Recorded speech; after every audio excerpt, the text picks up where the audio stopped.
So we are here with Rupert Sheldrake, a dream to me, because I work with family constellation, and I would like to start asking you about if you have an idea how your work has helped people through this field that you have, telling all the world about this field.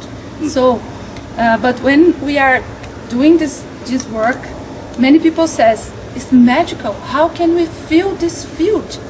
So I'd like you to explain to all the people in Brazil who likes to do family constellation and how this field works. Well, the simple answer is that I don't think anyone really knows the details. But when I first came across family constellation work, it was in London, and the first time that Bert Hellinger came to England to give a workshop on family constellations, it was organised by the Gestalt psychology group. And they invited me along because they thought I'd be interested. And when I saw him working with people, and they picked representatives for the father, the mother, the brothers, the sisters, and then arranged them, I thought, this is amazing. It's as if the field of the family is being revealed in front of our eyes. And then the way the representatives responded to their position in the field was, for me, astonishing.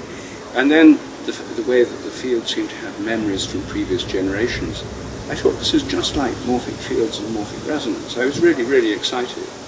And I said to the organisers, could I meet Hellinger? I'd love to talk to him about this. And they asked him, and he was very excited to find I was there because he'd been reading about morphic fields. And so we met straight away and had a really good connection and conversation. And since then I'd been to quite a few family constellation events, and my wife Jo leads these really effective and powerful groups herself. And so the more I've seen of them, the more I think there really is a field phenomenon here. The family is a morphic field. It is a social group with a field. All morphic fields have a kind of memory. And so I think that this is an important part of what's happening in that kind of work. And how do you think that it works? Because, like, I had an experience with my dog. You talk about animals and everything. I had a movement in this in my field, and my dog my dog was like having a disease, and the other day he was not anymore. So how can we explain that we move something in this field, and it many people can start moving something in each one from this field? Well, the nature of a field is to interconnect things. That's what fields do. Mm-hmm. And if you have magnets on a tray or on a table, and you move one magnet, then the other magnets will move because you're affecting the whole field. That is the very nature of a field, to interconnect things. Mm-hmm. The sun's gravitational field contains all the planets, and they move within that field. The moon's gravitational field affects the Earth. As the moon moves around the Earth, then it moves things on the Earth. The tides, the fact that the sea goes up and down, is because of the gravitational field of the moon. That's the nature of all fields.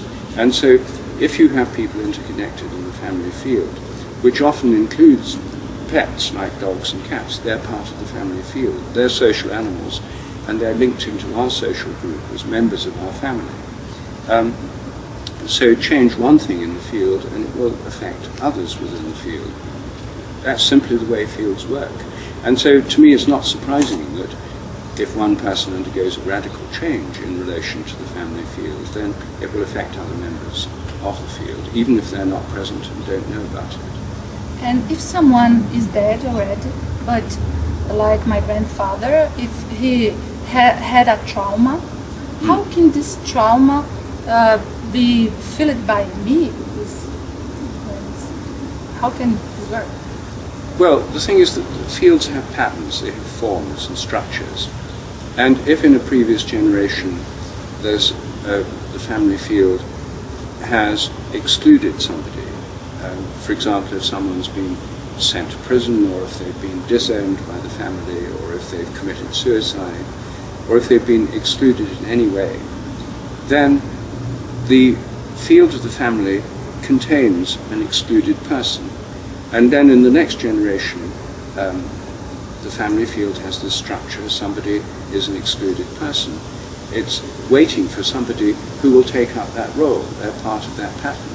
Mm-hmm. So someone in the present generation may exclude themselves, become suicidal, or quarrel with their family and move away, or reject the family for reasons that no one understands.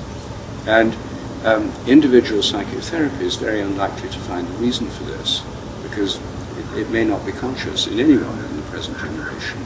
But morphic resonance is a process of inheriting memory unconsciously.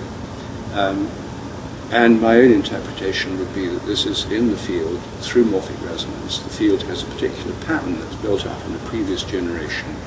And morphic fields create habits. It's a kind of habit. So somebody in this generation will have to be excluded or exclude themselves. And until this field is healed by doing this work, which can re-include the person who was excluded back into the family field of that generation, and heal the whole field, then this pattern could go on for another generation, another one after that, go on through the generations. I don't know if you know, but in Brazil we can receive letters from the dead. And I have two experiences that we worked with some family that we had to put someone that was already dead. And after this constellation, one of the persons, this person went to a spiritual work, and this person received a letter from this dad saying that now he is happy because of this work. And I asked him, do you think we have this field also to communicate with the dead people? Well, I've never heard anyone in England talk about it in that way. I mean, Brazil's unusual because there's such a high level of interest in spiritism and communication with the ancestors. So I've certainly never heard of anyone in England or the United States getting a letter from the dead. I mean, of course, we have spirit mediums in England, and people do get communications from deceased people, or they think they do. But I've never heard of it happening in connection with constellation work. Probably it has happened, but if so, I just haven't heard about it. But, I mean, the idea of relating to those who are dead is found in almost every culture. And of course, it's part of mainstream Christianity. And, you know, in the Catholic and in the Anglican churches, we have the Day of the Dead, you know, November the 2nd, All Souls Day. And in our local parish church, there's a mass every year for the dead, and you can put in the names of anyone you want to be part of this. So that's a way of remembering them and praying for them.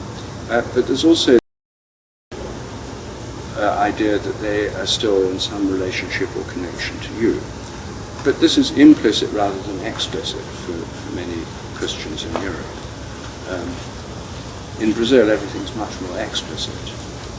Yeah, I'd like to ask you about Brazil. What do you think about Brazil, about how we lead with this field and all the religion and works are spiritual or something? Well, I think Brazil is one of the most creative spiritual places on earth. I think it's the other country that I think of as being a bit like Brazil is India. I lived in India for 7 years. And India is full of different religions and spiritual perspectives and traditions. And it's also a place where there's a great deal of religious creativity. You know, people are fusing together different approaches. Now, Brazil is more interesting from a kind of Western perspective because in India they're coming out of the Hindu tradition, and whereas Brazil comes out of the Christian tradition, which is being fused with shamanistic traditions from Africa and from native Americans within Brazil. So the ingredients are different in Brazil, and they're more relevant to the sort of Judeo-Christian heritage of the West. So I see Brazil as a kind of laboratory of the spirit, where new things are happening, and where things are coming together in new ways, which can have an influence on other countries. So in recent years I've become aware of scientists in Brazil who are open to these things too, and I think that would be a very exciting development. And this genius for synthesis and creative fusion that seems to be part of Brazilian culture, much less in other countries in Latin America. I mean, it's part of the Portuguese heritage, which was much more integrated than the Spanish heritage or the British heritage.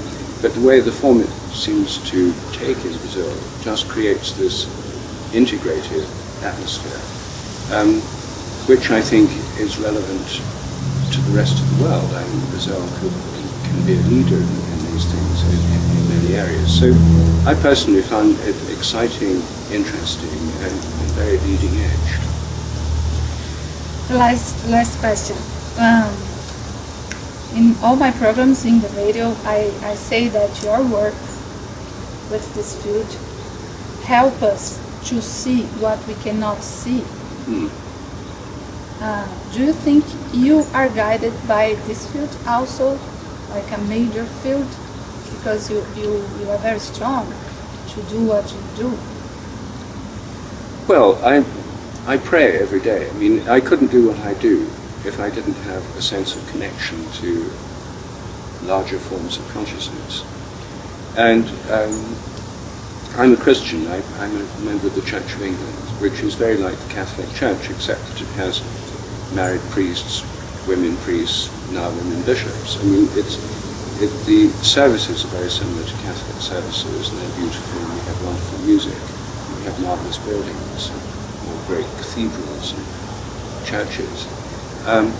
And I like that tradition very much. So being part of a Christian tradition, partly through fairly conventional Christian liturgy, I like going to church, I like singing, I love the music, I play the organ, so I sometimes play the organ for services. And also through my own prayer and through going on pilgrimages and this sense of spiritual connection, I find a strength and a guidance that's essential really to what I do. I think if I felt I was just doing it just by myself with no help from any other dimension, it would be really hard to do because it involves a lot of opposition. Many people don't like this, and if you're trying to change a paradigm, there are a lot of people who are trying to protect the old paradigm and defend it. So for me, this is part of a larger process. I feel I'm part of a movement of a cultural change, which has happened in many countries through many people. And so I see my work as part of a larger process. Thank you very much, Rupert, and you are very welcome to Brazil when you like. Thank you. Thank you.